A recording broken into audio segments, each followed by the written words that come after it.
আসসালামু আলাইকুম। প্রিয় দর্শক, যে আলোচনায় আপনাদের সকলকে আমন্ত্রণ জানাচ্ছি। আজ আমাদের সঙ্গে আলোচনার জন্য আছেন সিনিয়র সাংবাদিক জনাব আরশাদ মাহমুদ। আরশাদ ভাই, আপনাকে আমাদের অনুষ্ঠানে স্বাগত জানাচ্ছি। আপনাকেও ধন্যবাদ। আপনি জানেন যে আমাদের প্রধানমন্ত্রী জনাব তারেক রহমান প্রথম রাষ্ট্রীয় সফরে বাইরে যাচ্ছেন। তিনি মালয়েশিয়া যাবেন, আজকেই যাচ্ছেন বিকেলে। তিনি মালয়েশিয়া যাচ্ছেন, মালয়েশিয়া থেকে চীন যাবেন, চীন হয়ে ফিরবেন। তো এটা নিয়ে বেশ রাজনৈতিক মহলে আলোচনা হচ্ছে। রাজনৈতিক মহলে অনেকে বলছেন যে কেন আগে অন্য আগের বারের প্রধানমন্ত্রী যেরকম একটা নমুনা তৈরি করতেন, প্রথম সফরটা ভারত দিয়ে শুরু করতেন মাঝে মাঝে, এবং ভারতের সঙ্গে আমাদের সময় টানাপোড়েনও চলছে নানা ধরনের পুশিন পুশব্যাক ইত্যাদি নিয়ে। তো এরকম একটা অবস্থায় তিনি যাচ্ছেন হলো ভারতেরই সঙ্গে যাদের প্রতিদ্বন্দ্বী হিসেবে আমরা বিবেচনা করি, সবাই করে চীনকে, এবং চীনেই প্রথম যাচ্ছে, মালয়েশিয়া হয়ে যাচ্ছে। তো এই সফরটাকে আপনি কূটনৈতিক ভাবে কেমন মনে করেন? দেখেন, আপনিও দীর্ঘদিন থেকে সাংবাদিকতা আছেন এবং এই সমস্ত আমাদের যারা সরকার প্রধান ছিলেন আগে, তারাও বহুবার গেছে, চায়নাতে, বিদেশে গেছে, এবং আপনিও কভার করেছেন, আমি যেহেতু আপনার থেকে একটু বয়সে বড়, সেই জন্য আরো বেশি করেছি। তো একটা জিনিস আমি খালি লক্ষ্য করেছি যে আপনি বলেন না, এটা নিয়ে ব্যাপক আলোচনা হচ্ছে আন্তর্জাতিক, এটা আন্তর্জাতিক মহলে এটা নিয়ে কোনো আলোচনা। আপনি আন্তর্জাতিক নিউজ পেপার গুলো দেখেন যে বাংলাদেশের প্রধানমন্ত্রী চীন বা মালয়েশিয়া যাচ্ছে, এটা কোনো খবর আছে কিনা? কোনো খবর নেই। তো এগুলো আমরা বলে নিজেদের ইম্পর্টেন্স বাড়াই। এখন এগুলো আমার কোনো, সত্যি কথা বলতে কি, আমার কোনো আগ্রহ নাই এসব ব্যাপারে। তখন আমি এত দেখেছি এগুলো, এবং এত বাকোয়াস কথাবার্তা বলে। প্রত্যেকের বয়ান কিন্তু মোটামুটি একই বয়ান, যে সরকারি আসুক না কেন বলবে যে সব ওইখানে সমস্ত হুমড়ি খেয়ে পড়ছে। ইউনুসের সময় শুনতেন না যে সমস্ত দেশ ন্যাশনাল হলিডে ঘোষণা করে দিচ্ছে, আসলে কিছুই। তো এইগুলা আমাদেরকে, আমার সবচেয়ে কষ্ট লাগে যে আমাদের সরকার প্রধানরা যারা আসেন, তারা কখনোই এই জিনিসগুলো চিন্তা করেন যে আচ্ছা আমরা মানুষকে সত্য কথাটা বলি। এখন উনি চীনে যাচ্ছেন অবশ্য করে, চীনের যে আমাদের যেহেতু দরকার আছে সেই জন্য আমরা যাচ্ছি, বা মালয়েশিয়া আমাদের বিরাট শ্রমবাদ। আমাদের স্বার্থটা কতটুকু অর্জন হতে পারে এই সফর থেকে? হ্যাঁ, সেটা তো এখন প্রত্যেকবারই যায়। আর একটা জিনিস নিশ্চয়ই লক্ষ্য করেছেন, গত 54 বছর থেকে আমি একই জিনিস দেখছি, যে প্রত্যেকটা সরকার বিদেশে যাচ্ছে, আসার পরে বলতেছে বিশাল সাফল্য হয়েছে। একদম স্ট্যান্ডার্ড কথাবার্তা। ওই অফিসিয়ালরা যেভাবে বলে দেয়, যেভাবে ইয়ে করে, এখন কোন সাংবাদিকও নাই যে এটাকে একটা পেনিট্রেটিভ একটা কোশ্চেন করবে, আচ্ছা আপনি যে বড় সাফল্য হয়েছে, এটা আপনি আমাদেরকে কাইন্ডলি একটু স্পেসিফাই করবেন, কি কি করছেন ওইখানে, কি কি চুক্তি স্বাক্ষর হয়েছে, এবং চুক্তির পরে এটার গ্রাউন্ড লেভেলে এটা আমরা প্রতিফলন কবে দেখতে পাবো। এখন চায়না, এখানে আপনি জানেন যে চায়না ভীষণ ভাবে সারা দুনিয়াতে এবং বাংলাদেশকে তাদের অনেক রকম কাজ করবে। আমি যে এলাকায় থাকি, চাইনিজ ভর্তি। এদের ফরেন এক্সচেঞ্জ রিজার্ভ আমাদের যেমন 30 বিলিয়ন, ইন্ডিয়ার 600 বিলিয়ন, এরকম। তো এদের ফরেন এক্সচেঞ্জ রিজার্ভের পরিমাণ এখন প্রায় $3.5 ট্রিলিয়ন, বিলিয়ন ট্রিলিয়ন। আর পাশাপাশি আমেরিকার কথা চিন্তা করে, তাদের সারপ্লাস, সবকিছু সারপ্লাস। আর আমেরিকার যে বাজেট দিয়েছে, সেই বাজেটের থেকেও এদের বেশি, এদের ফরেন এক্সচেঞ্জ রিজার্ভ বেশি। ফলে এরা করেছে কি, সারা পৃথিবীতে, সারা দুনিয়া কিনে ফেলতেছে। আপনি আফ্রিকায় যান, তারপরে ক্যারিবিয়ান, ইভেন ইউরোপে পর্যন্ত তাদের ইনভেস্টমেন্ট ছড়িয়ে গেছে।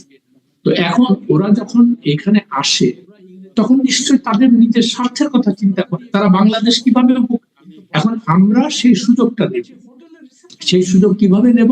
যে ওদের টাকা পয়সা ব্যবহার করবো, ওদের টেকনোলজি ব্যবহার করে আমরা, যেমন পদ্মা ব্রিজের কথা বলি, তারপরে 3rd টার্মিনাল, এগুলো সব চাইনিজরা বানাচ্ছে। তারপরে ঢাকা সিলেট 6 লেন যেটা হচ্ছে, সেটাও চাইনিজরা সারা জায়গায়, তাদের প্রায় $7 থেকে $8 বিলিয়ন ইনভেস্টমেন্ট এখানে আছে।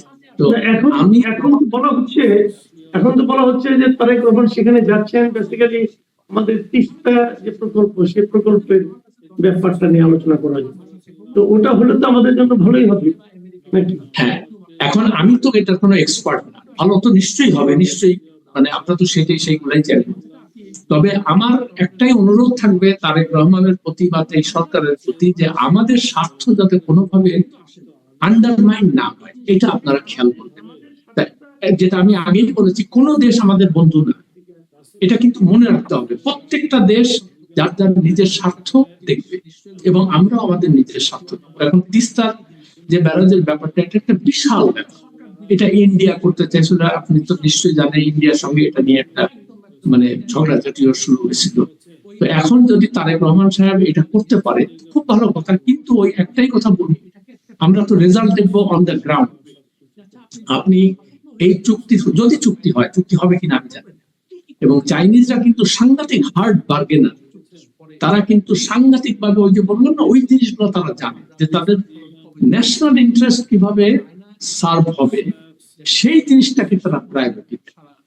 এবং এই যে দেশের শীর্ষ নেতৃত্ব যদি সৎ হয়, তবে সেই দেশের 50% সমস্যার সমাধান এমনি হয়ে যায়। আপনি যদি খালি দেশের মানুষের, সাধারণ মানুষের মঙ্গলের কথা চিন্তা করেন, এটা যদি মাথায় থাকে এবং সেইভাবেই যদি আপনি কাজকর্ম করেন, আপনার দেশের উন্নতি কেউ ঠেকায় রাখতে পারবে। কিন্তু আমাদের দুর্ভাগ্য, ওই তথাকথিত গণতন্ত্র, ভোট, এইসব নিয়ে আমরা এত ব্যস্ত, কিন্তু এতবার যে ভোট হইলো, কিন্তু দেশের সাধারণ মানুষের কোনো উন্নতি হয় না। উন্নতি হয় কাদের? ওই শাসক গোষ্ঠী যারা ক্ষমতায় আসে, তাদের আত্মীয় স্বজনের উন্নতি হয়, তাদের গোষ্ঠীর উন্নতি হয়। এই যে তারা বিভিন্ন মত পথের লোককে নিয়ে আসে, সুবিধাবাদী লোকজন, এই যে কালু, দুলু, ফালু, খলিল, জলিল, এইসব নিয়ে আসে। কোথার থেকে আনে তা আমরা কেউ জানি না। জেনে তারা আনে, এনে ওই নিজেদের ভাগ্য উন্নয়ন করে দেশের মানুষ জাহান্নামে যাওয়া, আমাদের কিছু করার। তো আমার দুইটা জিনিস আপনাকে খালি বলি এই প্রসঙ্গে, যে আপনার যদি নিজে মানে শীর্ষ নেতৃত্ব যদি সৎ হয়, তাদের মাথায় যদি খালি একটাই চিন্তা থাকে যে আমি দেশের মানুষের কিভাবে উন্নতি করবো, সাধারণ মানুষের, এই একটা। আর 2 নম্বর হলো শৃঙ্খলা, ডিসিপ্লিন। আপনি বাংলাদেশের যে কোনো জায়গায় যাবেন, ডিসিপ্লিন বলে কোনো এই শব্দটা ডিকশনারিতে নাই বাংলাদেশের কাছে। মানে যেখানে যাবেন খালি অরাজকতা, নৈরাজ্য, কোথায় কোথায় রাস্তা বন্ধ করে দিচ্ছে, তারপরে ট্রেন স্টেশনে মারামারি, বাসে, মানে একটা, মানে কি যে একটা, মানে আমার খালি মনে হয় কি যে আমি এই সমস্ত গণতন্ত্র দিয়ে আর 5 বছর পর পর ভোট দিয়ে আমি করবো, আমার কি লাভ? সাধারণ মানুষের কি লাভ? বা আমাদের যে বাসায় আমার যে রান্না করে বাবুর মা, তাদের কি লাভ? তারা তো বংশ পরম্পরায় মানুষের বাড়িতে কাজ করতেছে। তো এই জিনিসগুলো আমরা দেখি না। আমরা চাই কি আমাদের ভোট হইতে হবে, গণতন্ত্র হইতে হবে। চায়নাতে তো গণতন্ত্র নাই, সিঙ্গাপুরে ওই অর্থে গণতন্ত্র নাই, তারপরে সাউথ কোরিয়াতে যদিও আছে, বা ওই যে বললাম যে শীর্ষ নেতৃত্ব সৎ হইতে হবে। তো এই যে বেসিক কতগুলো জিনিস যদি আমরা অ্যাড্রেস না করি, দেশের সাধারণ মানুষের উন্নতির কথা না করি, আর আপনি 2 দিন পর পর ওই যে ওই কি বলে বিদেশে যাবেন বা ইয়ে করবেন, এসে বলবেন যে সব বিশ্ব জয় হয়ে গেছে। ওই মোহাম্মদ ইউনূস বলতো না যে তারা ওইখানে বিদেশে যাচ্ছে আর সমস্ত কিছু মানে ইয়ে হয়ে যাচ্ছে। উনি যে ফোন করলেই বিদেশিরা মিলিয়ন মিলিয়ন ডলার দিয়ে দিচ্ছে, তারপরে মালয়েশিয়াতে আমাদের শ্রম বাজার খুলে দিবে, কিন্তু কিছুই হয়। তো এই জন্য মানে আবার আপনার প্রথম কথাটায় আসি, যে তারেক রহমান সাহেব, আপনারা বা আমি তার শুভকামনা করি, তিনি যেন মানে আমাদের দেশের জন্য আমাদের স্বার্থ রক্ষা করে, আমাদের দেশের, এমন চায়নার কাছ থেকে আমার অনেক কিছু শেখার আছে। একটা জিনিস আপনি যে বললেন যে অনেক কিছু শেখার আছে, কার শেখার আছে? আমরা সাধারণ মানুষদের চিনে যেতে পারছি, আমাদের নেতৃত্ব যাচ্ছে, আমাদের লিডার যারা আছেন তারা যাচ্ছে। তো তারা যে কি লিডারশিপ কিভাবে কি হওয়া উচিত, এটাও কি তাদের শেখার আছে? না, ওই যে বললাম, এখন আপনি এটা বললে তো বলবে ও তাহলে আপনি কমিউনিস্ট হইতে চান। আমি কমিউনিস্ট হইতে চাচ্ছি না। আমার খালি একটাই কথা, যে আপনি যে সরকারই, সে গণতান্ত্রিক হোক, স্বৈরাচার হোক, আর কমিউনিস্ট হোক, আর ইসলামী দল হোক, যে হোক, আপনারা আল্লাহর ওয়াস্তে দেশের সাধারণ মানুষের ভাগ্য উন্নয়নের সত্যিকার অর্থে কোনো কাজ করবেন। যেমন ঢাকা শহরে এয়ারপোর্ট থেকে নামার পরে আমার মনে হয় যে না, আমি একটা ভালো দেশে আসছি। রাস্তাঘাটে এই বিশৃঙ্খলা আমি দেখতে চাই না।